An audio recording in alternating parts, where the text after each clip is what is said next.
हमारा दुश्मन है। भारत हमारा जानी दुश्मन है।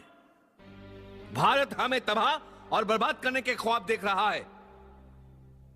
भारत पाकिस्तान को दुनिया के नक्शे से मिटा देना चाहता है, नेस्तो नाबूद कर देना चाहता है। बरसों से, पिछले 50 बरसों से हम ये बेबुनियाद दहशत अपने दिलो दिमाग में बसाए बैठे हैं। हमने अपने गोदामों में अनाज कम और हथियार ज्यादा भर लिए हैं। हम ईद की तैयारियां उतने शौक से नहीं करते जितने जुनून से जंग करने के लिए आमादा रहते हैं। आज दुनिया चांद सितारों पर आबाद होने के मंसूबे बना रही है और हम अपने बच्चों को यह सिखा रहे हैं कि पड़ोसी मुल्क हमारा दुश्मन है।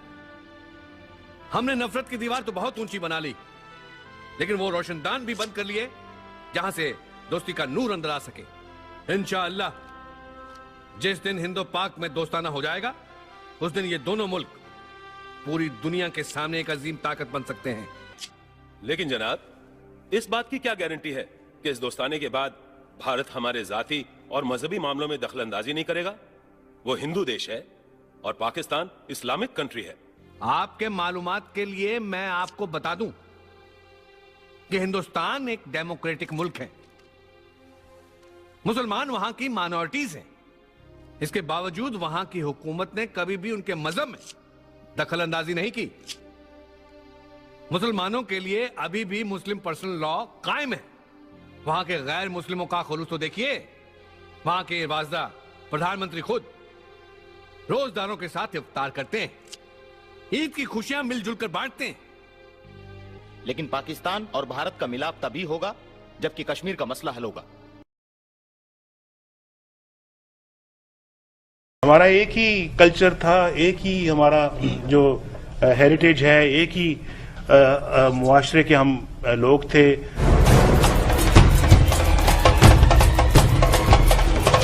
तो वो जो बीच में एक बॉर्डर आ गया, बस वो यानी कि एक बॉर्डर आया, बाकी तो आप हम उसी सोसाइटी के मेंबरान हैं। आप हम जो है वो एक ही कल्चर है, एक ही जो है वो हमारा जो है वो बैकग्राउंड है। कोई डिफेंस के अंदर या मिलिट्री में हम अपना किसी किस्म का रेस नहीं चाहते। पाकिस्तान की और हिंदुस्तान की मेरे नज़दीक का ये बदनसीबी रही है कि हम दोनों आर्म्स रेस के अंदर जो है वो शामिल रहे हैं। एक दूसरे से आगे बढ़ने की हमने कोशिश की है।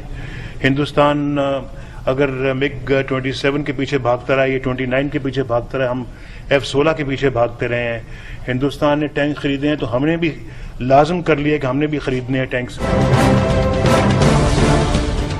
आप भी रब कहते हैं, हम भी रब कहते हैं। जिस रब को आप रब कहते हैं, हम भी उसको रब कहते हैं। जिसको आप रब कहते हैं, हम भी उसी को रब कहते हैं। जिसको आप पूछते हैं रब को, उसको हम भी पूछते हैं। जनाब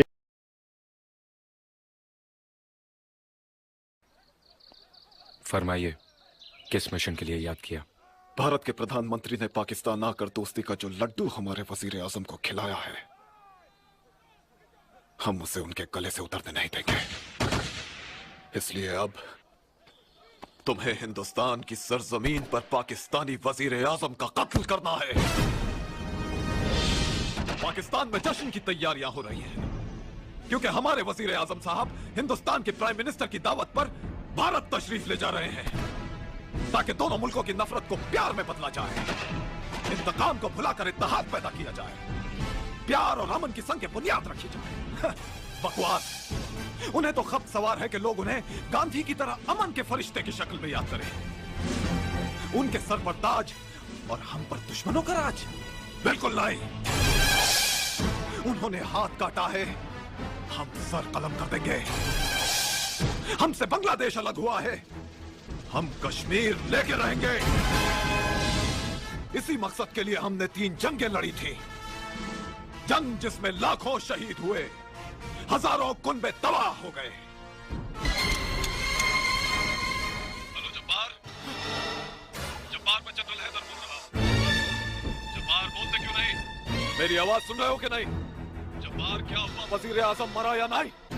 वजीर आजम मरा या नहीं? जब्बार, जब्बार जवाब दो। जब्बार, जब्बार, जब्बार जवाब दो। जब्बार